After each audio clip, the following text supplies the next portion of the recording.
Hello agents. Alright, today we've got a sample seller net sheet. And like the sample buyer closing cost worksheet, both of those forms, both of the samples will be uploaded into that Google Drive. If you don't have access to that, just let me know so you can actually look at this PDF once we're through here and save it. So, step one, I'm going to just pretend like this property has not been listed yet, so I'm going to click on Financial Seller Net Sheet. So we're just going to have a blank worksheet to start from. Of course, if you're in an old listing and you click the S with the line through it to take you to Seller Net Sheet, it will auto-populate all of this, and that's fine. But remember, it will pull the taxes from when it was last listed. So be careful with that. If you do it this way, it'll pull the current taxes from public records. I'm going to do this based off of a sale that I had. And the reason for that is because I have the Alta sitting right in front of me here, so I'm going to just compare the numbers that I'm putting in here to the actual closing numbers. So there you go. Bright just pulled all this from public records. This is accurate. Assessed value taxes, these are accurate taxes. Just make sure you're confirming that. Closing date, since it's March 12th, like I said, we're pretending we have not listed this property yet. So let's say we're going to list it next week on Wednesday or Thursday. We could still probably close by the end of April, so I'll use April 30th as the close date. Sales price for this house, we're going to say we're listing it at $350,000.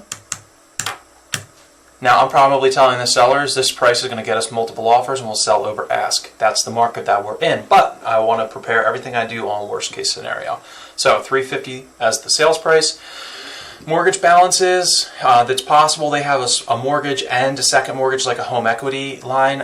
You can put both of them in here if you want, or neither if you don't have that information. Generally, you might not have that information off the top of your head right here, so I usually leave it blank if I don't have it, and then I'll just tell them to take, that's the only number they'll need to take off of the proceeds after this is complete. So we're going to leave them blank. We're going to go down to Seller's Assist, which we're going to leave at 0 because we haven't listed it yet, so we don't have any offers. So this is kind of irrelevant right now. The commission, I'm hoping, is always going to be 6.0% or more. If you have an and/or here, that would be if you're charging an additional fee, not like the plus or minus $100 from the Bright fee. That's kind of included in this total 6%. This would be if you charged a broker flat fee, which some brokerages force, which Keller Williams doesn't make you do. I don't do as a matter of a business practice, but you're welcome to. Alright, so moving down to charges paid by seller, these stay left alone here. Municipal tax, these are reimbursements. Okay, this is the reimbursement they're going to get here because they've paid this much of their quarterly taxes. So if we close on April 30th, we're going to get some money back to the seller for the taxes that they essentially paid for while they're not living there. And the buyer will cover that portion in their closing costs. So no HOA, no condo fee. Sewer tax is 0 here always, but they actually will. In Burlington and Camden County, the sellers are paying their sewer bill for the quarter, so they actually might get like a $15 reimbursement here. Just something to keep in mind, but I'm just going to leave it 0. Moving over to other fees, this is where we spend a little bit of time because we have to play with these numbers. Transfer tax. This is based on the sales price. This is a seller closing cost. If you remember, or if you haven't seen the buyer net closing cost worksheet yet, the buyers have a 0 in here. The seller always pays this number. This is just based on the sales price, so I'm leaving it alone. Bright calculated that for me. Municipal use and occupancy. 2 inspections are included in this, in my number here. That would be the exterior CO or the interior CO, as well as the fire inspection. Some municipalities, like Haddon Heights, for example, for this property, has 2 inspections they do, an exterior CO and an interior fire inspection, which cost a total of $101. And I'm just using that number right from, as I just did this deal, so I know that. These can range anywhere from $75 to $300 depending on the town. They can actually be even more than that. Voorhees and Willingboro, for example, require the seller to pay for a survey to be done to get the CO. So you should try your best to know that. Look at the county website, or the township, not the county's website, and you can see generally how much the CO inspections are going to cost for that township and what's required, so you have an idea.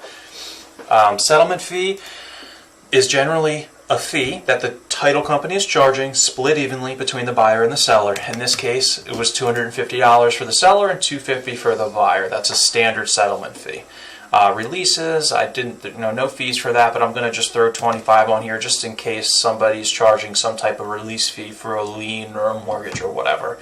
wood infestation certificate. The reason this is on here is because sometimes a seller is required to pay for the termite inspection for the buyer, which costs about $75, and that's generally only during VA deals. So we have no idea if we're going to get a VA buyer, so we're going to leave it zero. Notary, there's nothing in here.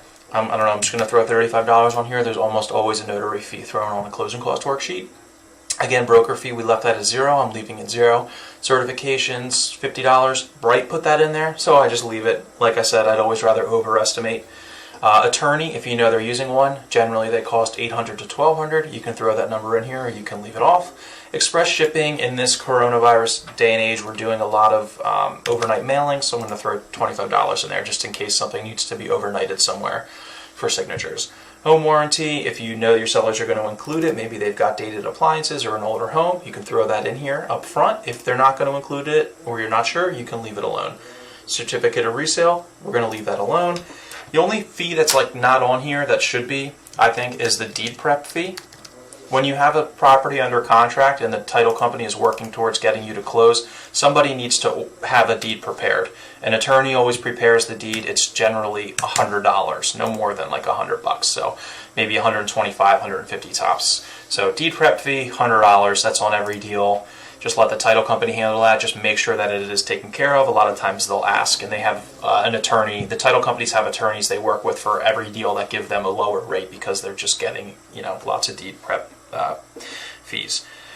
And that's pretty much it. The last thing that I'm going to add here, and I always add for my sellers, are inspection repair requests. And I'm going to put in for this property, we're going to try and sell it $350,000. I'm going to say $2,500 here. I'm just using a ballpark number. The reason why I'm putting this on here, even though we haven't even had an inspection yet, is because I want to prepare my sellers for the worst if I can. And I want them to get upset at this number now when I can explain to them that it's probably, when the buyer does have their inspection, it will probably be less than this, if anything at all in this market. But I just want them to be prepared that every buyer, if they don't ask for inspections, they want to. It's the only reason they're not in this market is because of the market. But in every deal, buyers are asking for repairs as a result of their inspection. So I'm going to leave that number in there just in case. And as a matter of fact, that's exactly what I did for this deal in particular. And the radon results came in high, so they had to put in a $1,600 mitigation system. So it was beneficial to prepare them up front for this. So that's it for our seller net sheet. At this point, we're going to do just like what we did for the buyer closing cost sheet. Print it, save it as a PDF. This is 1320 West High Street, estimated seller net sheet. Save. Already created it, so I'll replace it.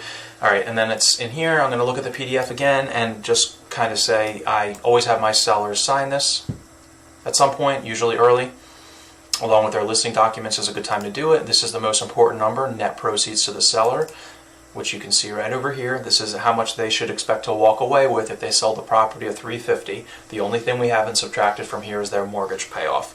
And then again, I'm just throwing this PDF in a nice email to the seller saying, next steps, we're going to get your property listed, and I just want to attach this. I don't have them sign it in that email. I just attach it with them so they can review it.